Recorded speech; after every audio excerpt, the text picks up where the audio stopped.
And welcome to today's webinar presented by Génesis Tošić, our speech language pathologist. And it's on typical language development for elementary school students, part 1, kinder to 2nd grade.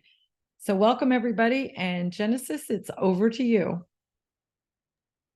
Hello everybody, I'm Génesis Tošić and I'm a bilingual speech language pathologist, and today I will be presented typical language development for elementary school students from kinder to the 2nd grade. Our learning objectives are to identify language development by school grade, to identify possible language delays, and to generate ideas to aid the development of language skills. So children learn at different rates, and this following presentations shows what most children can do by the end of kindergarten, 1st and 2nd grade in the areas of listening, talking, reading, and writing. So for kindergarten listening, we are expected at the end of the year that the child can follow 1 to 2 step oral directions in order, like pick a book and come sit in the chair. Listens to understand age-appropriate stories read aloud when you do circle time. Is able to follow simple conversation and can understand what is being taught in class. For talking, we're expecting them to answer simple yes or no questions like, did you eat lunch? To answer open-ended questions like, what did you do at school? They can retell parts of stories or events. They can talk about things that happened during the day. They can ask and answer questions, ask for information, and also makes comments. They're also able to take turns and stay on topic when talking. They can also show interest in what others are saying, and they can initiate themselves conversations. For reading, we're going to find that they are starting to know that reading a book in English occurs from front to back, top to bottom, and left to right. They also beginning to know that spoken words are made up of speech sounds, that early phonological development. They find that words that rhyme like cat and hat, and they know that some words have the same sound in them like sun, soup, and sand, that S sound. They can identify uppercase letters and lowercase letters, as well that know that letter stands for speech sound. And they are beginning to learn some sight words that are common to them in their daily reading, like the, cat, and with. For writing, we're expecting them at the end of the year that they can print their first and last name, that they can also draw a picture and tell a story with it, and write all the upper and lowercase letters of the alphabet. We are moving on to 1st grade. For listening, we're expecting that they can remember and understand what is being taught in class.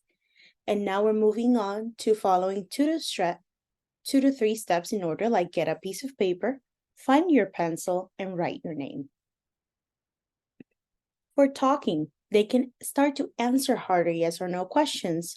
When we're reading a story, you can ask questions like, did the girl take her puppy into the house with her? They can also tell and retell a story in the right order. They're beginning to use complete sentences to talk about ideas. They use most parts of speech or grammar correctly, and they are beginning to ask and answer those WH questions like who, what, where, why, and when. They also stay on topic and take turns with talking to other people. For reading, they can make up writing new words. If you ask them what rhymes with hat, they can tell you cat. They find out sounds in short words.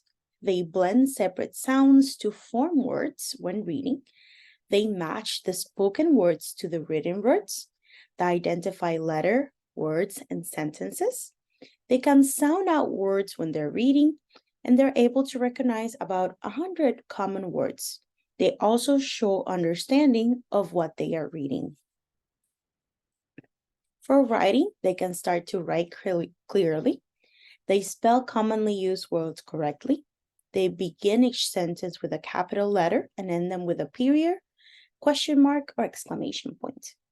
They can also write short pieces like stories and journal entries or jot down what they've read throughout the day, which is a very common homework when they're in the first grade. We're moving on to second grade. For listening, we have that they can now follow 3 to 4 old directions in order, like stay in your seat, wait for the bus to stop, and don't forget your backpack. They can understand words about place and time, like on top of, behind, next to, before, after, today, and yesterday. They can also answer questions about a story and understand what's taught in class. For talking, now they can answer more complex questions, like was the boy in the story telling the truth when he said he was going to a friend's house? They can also explain words and ideas. They can use more complex sentences when speaking. They can use oral language to inform, persuade, entertain, make jokes. They stay on topic, take turns, and use appropriate eye contact during conversation. They also talk for a variety of reasons, to comment on something, to convince someone, also to make somebody laugh. For reading, now we know many words by sight. They find and use spelling patterns in words like knowing cat and hat and with the same sounds. They can reread and self-correct when necessary, so they can check their grammar to make sure they're reading properly. They find facts in books or magazines to answer questions. And they explain the main parts of the stories, like the main idea, the characters, the plot. And very importantly, they develop the inferencing so they can predict what will happen in stories.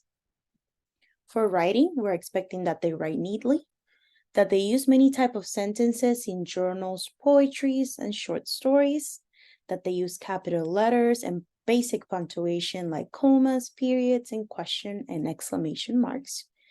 They can now write stories that have a beginning, a middle, and an end. They spell common words correctly, and when talked out loud, they can begin to spell new words correctly. So, if you have any concern about your students' speech and language skills, don't hesitate to contact your school's speech language pathologist or your interventionist team. If you feel like your child is not on the way to master any of this at any given grade, it's very important to talk to someone who might be able to help your student. You can also contact us at Kaiser University Multidisciplinary Team, where we have a team of 3 speech language pathologists that can also help and counsel. These are the references for today's webinar.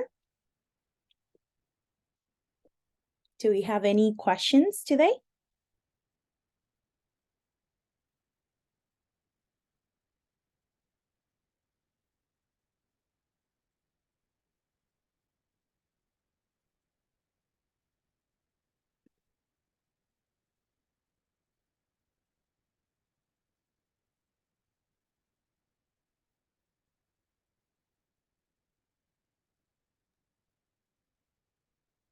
I'm not seeing any questions, Genesis, but thank you very much. That was great information.